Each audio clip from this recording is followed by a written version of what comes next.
was. Is it the success of The Office? Do you attribute a lot of it to just rinse and repeat? You guys showing up day after day, doing the same thing with the same layout. Like, it seems like you guys did a really good job of creating this routine of a show. Is that how it was behind the scenes, Monday through Friday? Mm-hmm. The same time, same space, same like work, but you know, I was in Toronto shooting People of Earth, beautiful town, by the way. I kept walking around. I'm like, whatever. And there's like 3 universities there, and it's cool. Toronto has a lot of like Pakistani and Indian people, and all these Indian and Pakistani bros kept seeing me in the street. They're like, yo, it's Oscar, whoa. And I kept getting ganged up. Yo. Everyone's like, so. I'm like, I've got a little time in my hands. Let me go back and watch. Because I only watched it when it aired. I don't go back. None of us did. So I went back and watched the whole thing over again, like a regular person. I watched the whole season. And out of the 9 seasons we did, yep, there were 2 shows that were like okay, like mediocre. And the rest were really funny. I'm like, oh my God, it was a funny show. So the writing was really funny. And I think that just people are like blown away by it. It's like Fleabag, or like, it's a really well-written show. And then we didn't have to fumble. We just had to show up and do our jobs. So, good people, funny, but it starts with the writing. Is there ever any ad-libbing? Do you guys ever just like... Yeah. So sometimes you just go off. A little bit, yeah. How close to... Yeah, I was going to ask, that's along the line of questions. How close is the character you play on The Office to you personally? Like, how much of that do you have to act, and how much of it is improv, and how much do you have to stretch versus just being yourself? I think it's pretty close. They started having me saying actually a lot. And I'm like, that's funny. Who thought of that? And the writers are like, oh, you say that. I'm like, oh, all right. And then they named you Oscar. That was already, he came to, look at your face. There's a bunch of us named our real names, right? No. Angela? Yeah. I didn't know that. Phyllis? Didn't know that. Creed, it's his first and last name. That's how nuts that is. And myself, so there's 4 of us. You know what I think too about it is, and I just realized this, is that everyone, at least the jobs I've had, has the dynamics that you guys had. Like, Creed reminds me of our producer. of Taylor? Oh, yeah. Taylor? I don't know if that's a good thing or a bad thing. Taylor's a young man. Yeah. Well, maybe not from a physical standpoint. I hate to break it to you, Oscar. Taylor is Creed. Like, okay, Taylor's the type of guy where he'll tell you, like... Jade's dying laughing Jade. because she's crying. She knows the truth. Jade knows the truth. Jade is what's the girl's name that sits at the front desk? That, like, she's one Pam? of the, yeah, you're Pam. That's good. Yeah. It's a good one. Yeah. Who's Michael? Uh-oh. I think I'm Michael. Yeah, you might be. I think I'm Michael. That's wonderful. It's, I worked in an office where the boss is there and you're like, just let us work. Please leave us alone. What are you doing here? Why are you even here? And they're creating chaos? Yeah, they're like, meeting. Let's have a meeting. For what? Why? Nothing good comes from the meeting. What? We're working already. Just leave us alone.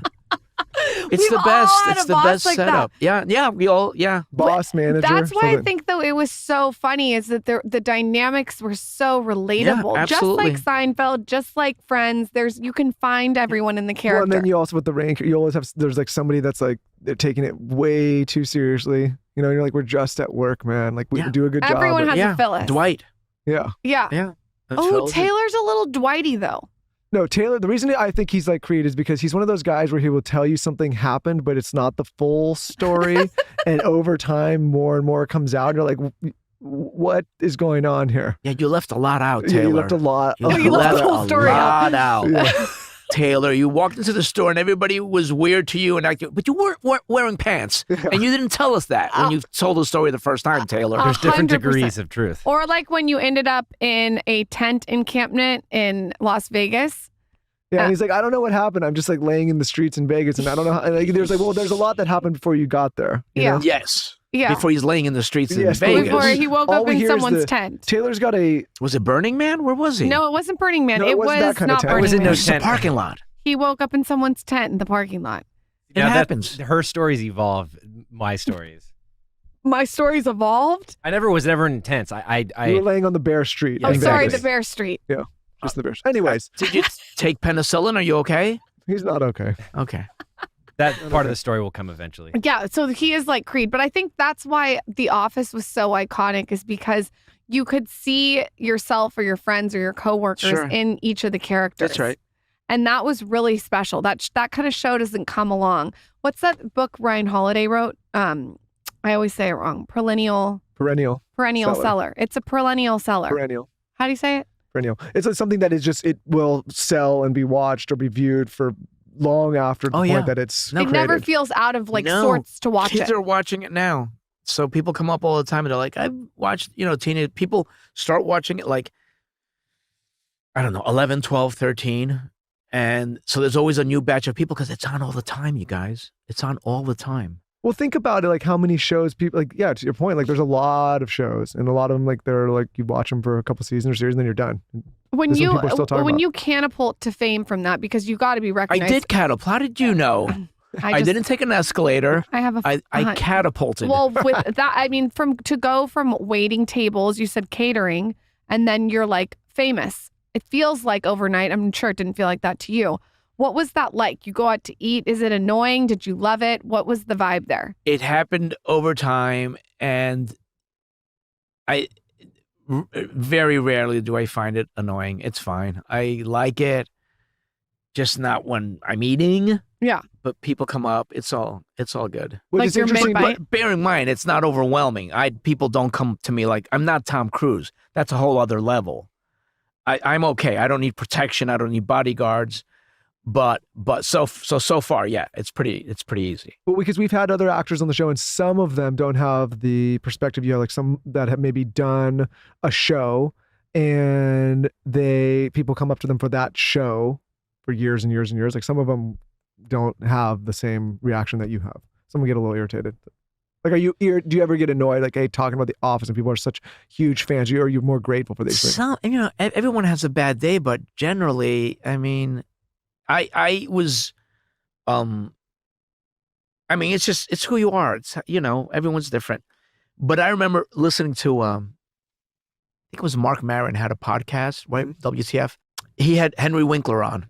Oh, the Fonz. And Henry Winkler's talking, whatever, blah, blah, blah. And Mark Maron was like, is there a thing, a philosophy or something that you live by or whatever? And he said, tenacity and gratitude. And I was like, that struck a nerve with me. He verbalized the way, like, kind of like my philosophy. Be great or try to be grateful. Even if you're not, try, and then that'll get the gratitude thing going. Some days you're, whatever, but try to be grateful, but be tenacious. No one's going to, owes you anything or is going to give you any. You have to go out there and if it takes being a little annoying, that's okay too. Another celebrity that I heard on something say that is Kim Kardashian. She said that she does not get mad when people come up to her. She's grateful for it. She loves it. She's so appreciative of it. Who's this? Kim Kardashian. Who is this? She's not you, Oscar. She's not you. What is she? She's You guys, she's an astronaut. She's everywhere. She's whatever she wants to be. But she did say it's annoying when she's wants to just get a churro and like be with no makeup. Is she recognized a lot? I bet she is, right? I mean, as an astronaut, I think she is. People who know her. And she's got 1 billion followers. Yeah. On the Instagram thing. Yeah. Yeah. I think so. Yeah.